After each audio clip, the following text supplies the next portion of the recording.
The majority of Japanese candlestick signals are reversals, and here are two more, the hammer and the hanging man.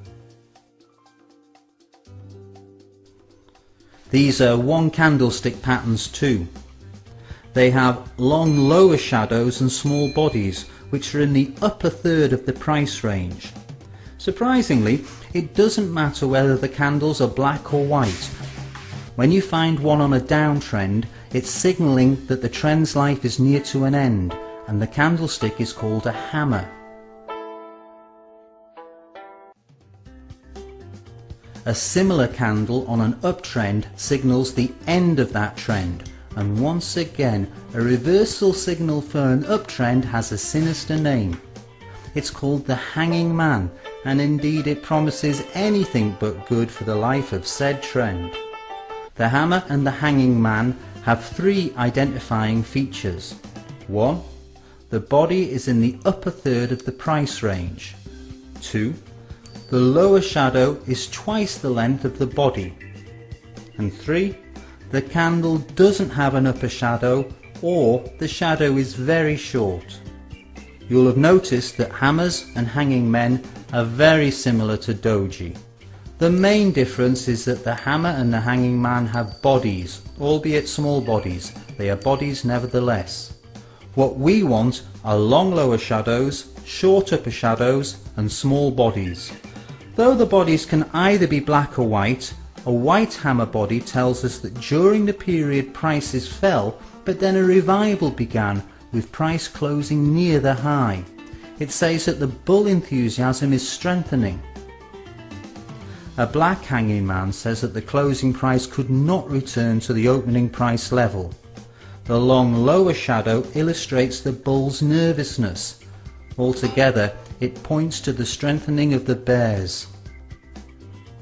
Mark my words now, it's especially important to wait for further bearish confirmation when you have a hanging man on your hands. Just imagine the situation.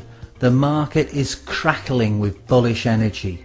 The next period opens at the previous high or near to it, then price falls dramatically, then it rises again and closes somewhere in the top third of the period range. There's your hanging man. The candlestick alone is insufficient to make it a reversal signal. Nevertheless, we can take it as a wake-up call. If the next candle opens below the hanging man's body, those who had bought within the body of the hanging man would be left exposed and in danger of finding themselves in a far worse position. A gap is the traditional confirmation of the hanging man's reversal signal, and the wider the gap, the more emphatic the confirmation. Of course, we know that price gaps are less frequent on the Forex market than they are on the commodities and equities markets, and for Forex, an alternative bearish confirmation is that the candlestick following the hanging man is black, with price maxing and closing lower than the hanging man's max and close.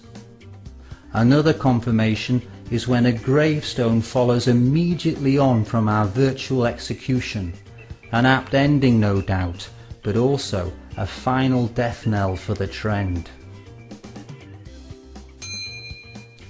If a white candlestick follows on from the hanging man, then basically what happens next is anyone's guess. The signal has failed, and you can only wait for fresh signals, which could as easily be bullish as bearish.